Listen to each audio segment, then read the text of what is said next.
আসসালামু আলাইকুম সবাইকে। রমজানের অনেক শুভেচ্ছা জানাচ্ছি লুমেন ডেন্টাল কেয়ারের পক্ষ থেকে।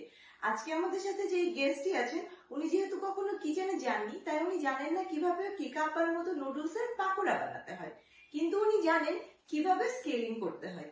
আসুন তাহলে দেখে নিই স্কেলিং এর জন্য কি কি ইনগ্রেডিয়েন্টস প্রয়োজন হয়।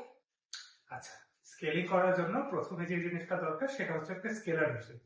এছাড়া যে জিনিসগুলো দরকার হয় এটা হচ্ছে একটি মিরর, একটি টুইজার, একটি ক্যারি স্ট্র,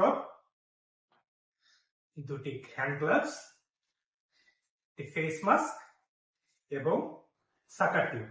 আর স্কেলিং এর পরে পলিশিং এর জন্য প্রয়োজন হবে এই পলিশিং পেস্ট, একটি মাইক্রোমোটর আর একটি পলিশিং ব্রাশ। তাহলে আসুন স্কেলিং শুরু করা যায়। প্রথমেই আমাদের মাননীয় অতিথি পেশেন্টের মুখে সাকার টিউবটি ঢুকিয়ে স্কেলারটি অন করলেন এবং পর্যায়ক্রমে দাঁতের সামনের ও পেছনের স্টেইন, টার্টার ও প্লাগগুলি উঠিয়ে দিলেন। তারপর রোগীকে ভালো মতো কুলি করালেন এবং সর্বশেষ পলিশিং পেস্ট ছিটিয়ে নাড়াচাড়া করে উঠিয়ে নিলেন।